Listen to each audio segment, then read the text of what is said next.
Assalamualaikum warahmatullahi wabarakatuh.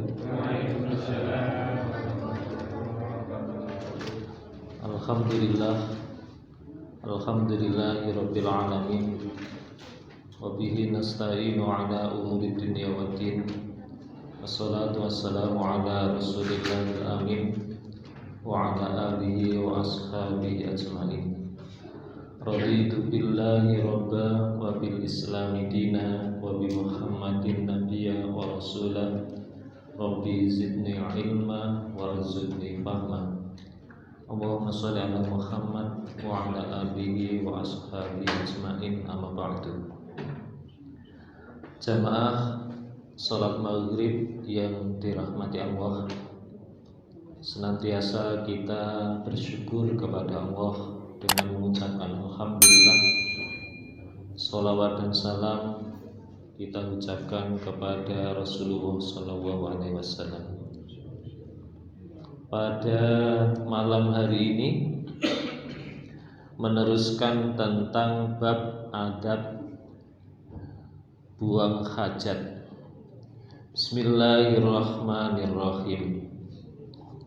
Wa anhu, dan dari Anas bin Malik, wa anhu, dan darinya, radhiya, semoga meridhoi Allah, anhu, darinya, qala, berkata dia, kana, adalah an-nabiyyu, nabi sallallahu alaihi wasallam, idza dakhala, apabila hendak masuk, al-khala'a, WC atau kamar mandi, qala, berkata Rasul, Allahumma inni a'udzu bika minal khubuthi wal khaba'ith. Allahumma, ya Allah, ini sesungguhnya aku, a'udzu, aku berlindung, bika, dengan engkau, minal khubuthi, dari setan laki-laki, wal khabaithi, dan setan perempuan. Akhraja, mengeluarkan akan hadis as-sab'atu, imam 7. Hadis yang nomor 2 dalam bab adab qadaul hajat, datangnya dari sahabat Anas bin Malik.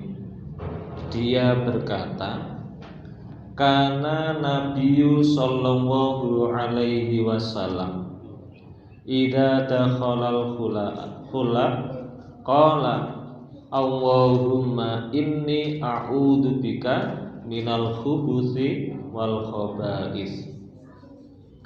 Adalah Nabi Muhammad sallallahu alaihi wasallam apabila beliau hendak masuk ke kamar mandi, maka dia berkata, Allahumma inni a'udzu bika minal khubuthi wal khaba'ith. Di dalam hadis ini ada tuntunan yang Rasulullah SAW contohkan kepada kita. Sebelum masuk kamar mandi, sebelum masuk WC, hendaklah kita berdoa dulu.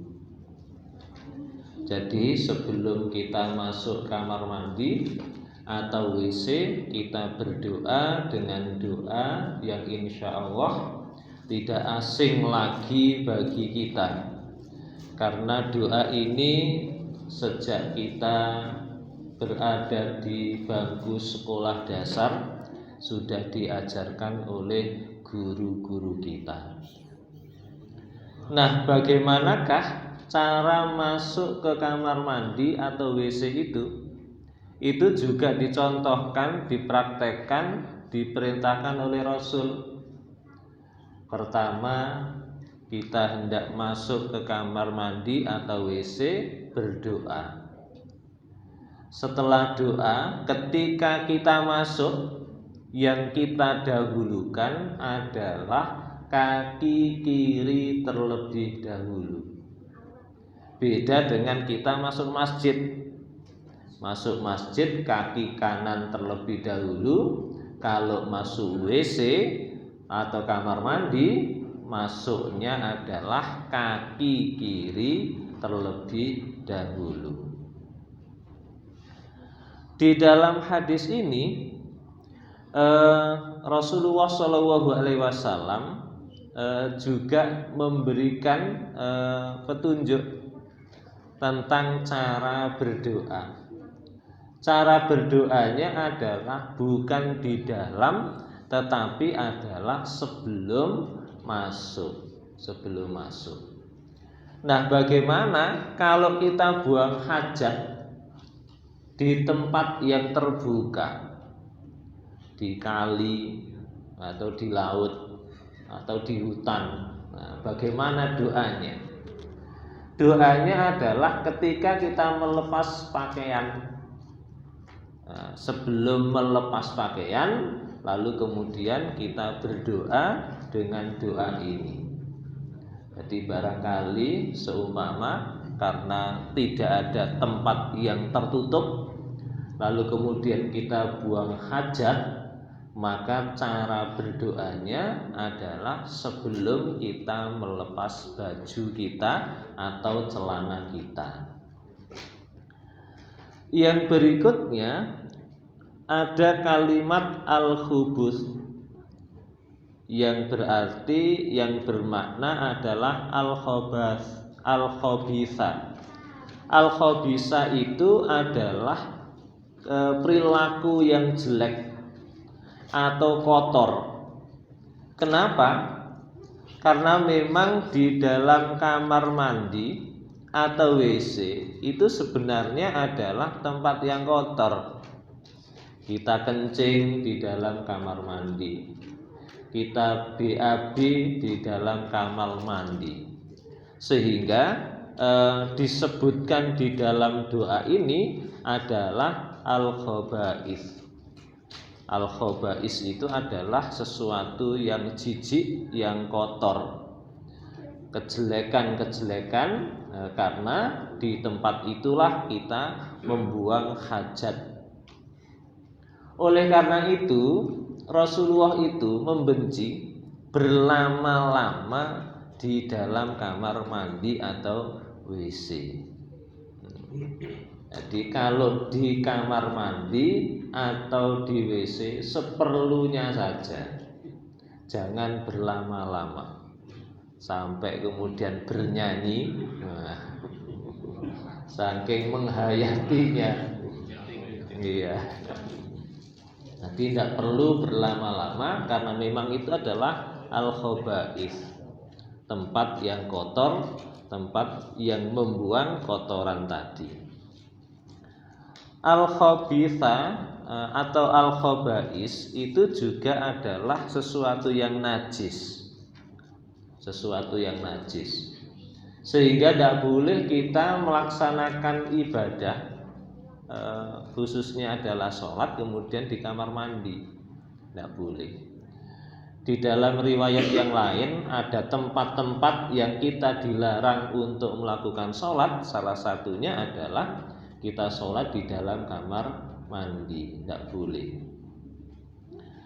Ketika Nabi Adam alaihissalam, jadi ketika Nabi Adam alaihissalam dikeluarkan oleh Allah dari surga, maka Adam kemudian disediakan tempat oleh Allah berada di bumi. Akhirnya setan itu kemudian memohon kepada Allah, ya Allah, Adam telah Engkau beri tempat di bumi, lalu tempatku di mana ya Allah? Maka Allah kemudian mengatakan, tempatmu adalah di tempat yang kotor. Nah, jadi kalau kita di tempat-tempat yang kotor, jangan lama-lama, karena di situ adalah tempatnya setan. Kalau di tempat-tempat yang kotor itu adalah memang diperuntukkan untuk setan. Tempat kotor itu apa? Ya termasuk adalah WC, pembuangan sampah, lalu kemudian juga pasar, itu adalah tempatnya setan. Sehingga Rasulullah membenci berlama-lama di tempat itu. Di dalam hadis Rasulullah kemudian mengatakan, jangan kamu pertama kali orang yang masuk ke dalam pasar, dan jangan pula kamu itu orang yang terakhir keluar dari pasar. Artinya apa? Tidak boleh lama-lama di dalam pasar itu. Penjual gimana? Artinya hadis itu menunjukkan memang di dalam pasar itu banyak godaan, sehingga kita berhati-hati. Kalau tidak perlu ya jangan berlama-lama. Jadi di dalam hadis itu ada tuntunan untuk berdoa kepada Allah, berlindung kepada Allah dari setan laki-laki dan setan perempuan. Nah, ketika kita ta'awud atau a'udhu, maka kita akan dilindungi oleh Allah. Coba kita bayangkan seseorang yang masuk ke dalam kamar mandi, tentu kemudian melepas seluruh bajunya. Kita mandi, melepas seluruh baju kita. Sebelum melepas, kita disuruh berta'awud, berlindung kepada Allah. Setan itu lebih cerdik daripada manusia. Dia kemudian bisa masuk ke tempat yang tidak bisa dimasuki oleh manusia. Bahkan setan pun bisa masuk ke dalam urat-urat darah kita. Nah, itulah kemudian kita diperintahkan oleh Allah ketika masuk ke dalam kamar mandi disuruh untuk berdoa kepada Allah. Wa an Anasin, dan dari Anas, radhiya semoga meridhai Allah anhu darinya, qala berkata dia, karena adalah Rasulullah sallallahu alaihi wasallam yadkhulu, dia masuk al-khala'a WC, wa ahmilu, maka aku membawa ana saya, wa gulamun, dan anak, nahwi seumurku, idawatan bejana, min ma'in dari air, wa anazatan, dan tongkat, fayastanji, maka dia beristinja, bil ma'i, dengan air. Muttafaqun, disepakati, alaihi, atas hadis. Hadis yang nomor ketiga di dalam bab ini datangnya dari sahabat Anas bin Malik pula. Dia berkata, adalah Rasulullah Shallallahu Alaihi Wasallam apabila masuk ke kamar mandi, maka aku membawakan untuknya bersama dengan bocah seumurku berupa bejana dari air dan tongkat. Lalu kemudian Rasulullah Shallallahu Alaihi Wasallam beristinja dengan air. Hadis riwayat Bukhari dan Muslim. Hadis nomor 3 ini juga riwayat dari Anas bin Malik. Anas bin Malik itu sudah kita ketahui bersama adalah sahabat yang sejak kecil dia melayani kebutuhan pribadi Rasulullah. Sehingga tidak heran kalau hal-hal yang seperti ini, Rasulullah masuk ke kamar mandi, itu adalah yang menceritakan adalah dari sahabat Anas bin Malik karena beliaunya memang adalah pembantu Rasulullah. Inilah kemuliaan dari Anas bin Malik, bisa melayani Rasulullah sampai Rasulullah meninggal dunia. Itu merupakan kemuliaan bagi manusia. Jadi yang melayani Anas berarti yang dilayani adalah Rasulullah, berarti orang yang melayani pun insya Allah mendapatkan barokah dari Allah. Yang dilayani tidak tanggung-tanggung. Orang menjadi pengawal presiden saja itu bangga, apalagi itu adalah Rasulullah. Nah, inilah Anas, kemuliaan Anas seperti itu. Yang kedua, Anas itu pernah didoakan oleh Rasulullah. Jadi Anas itu pernah didoakan oleh Rasulullah, ya Allah, perbanyaklah anaknya Anas bin Malik. Ya Allah, perbanyaklah hartanya Anas bin Malik dan masukkanlah dia ke dalam surga. Subhanallah. Jenengan kalau didoakan Rasul seperti itu mendapatkan surga dunia akhirat ya. Didoakan oleh Rasulullah, anaknya banyak, lalu kemudian hartanya banyak, dan dia juga kemudian masuk ke dalam surga. Sehingga Anas bin Malik itu adalah di dalam kitab-kitab, di dalam buku-buku itu dicatat ada beberapa sahabat-sahabat Rasulullah yang dia itu dijamin oleh Rasulullah masuk surga. Dia masih hidup, tetapi dia itu diinformasikan oleh Rasul dia masuk surga. Termasuk diantaranya adalah Anas bin Malik. Nah, luar biasa. Ini adalah kemuliaan Anas bin Malik. Yang ketiga, kemuliaan Anas bin Malik itu, sahabat Abu Hurairah pernah berkata, tidaklah seorang pun di antara para sahabat yang sholatnya itu mirip dengan Rasulullah kecuali adalah sahabat Anas bin Malik. Jadi Anas bin Malik itu menurut sahabat yang bernama Abu Hurairah, beliau itu adalah sholatnya persis dengan sholatnya Rasul. Yang mengatakan adalah Abu Hurairah. Padahal Abu Hurairah itu juga orang atau sahabat yang dekat juga dengan Rasulullah. Tapi menurut Abu Hurairah, orang yang persis sholatnya dengan Rasul itu adalah Anas bin Malik. Inilah kemuliaan dari sahabat Anas bin Malik.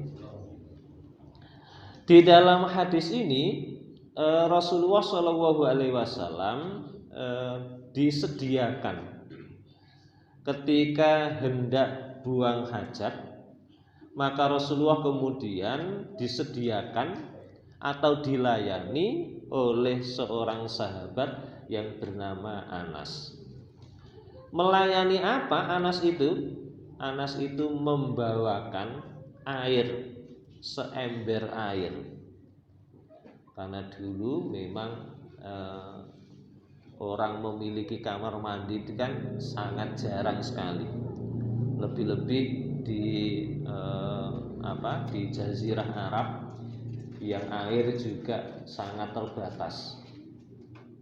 Anas ini menyediakan air, seember air, dan juga menyediakan tongkatnya Rasulullah. Maka Rasulullah kemudian mengambil bejana air itu untuk melakukan istinja dengan air. Dari hadis ini bisa kita simpulkan bahwa air itu fungsi di antara fungsi air adalah digunakan untuk istinja. Yang berikutnya adalah sebelum kita istinja, sebelum kita buang hajat, hendaklah kita mempersiapkan terlebih dahulu. Apa yang perlu kita siapkan untuk istinja, untuk mandi, untuk buang air besar, harus kita siapkan. Airnya disiapkan, kalau perlu sabunnya disiapkan, atau perlu lagi kemudian anduknya juga disiapkan. Jangan sampai kemudian setelah masuk kemudian sudah lepas baju baru kemudian kita airnya enggak ada, lebih-lebih PLN-nya mati. Nah, harus disiapkan seperti halnya Rasulullah Shallallahu Alaihi Wasallam.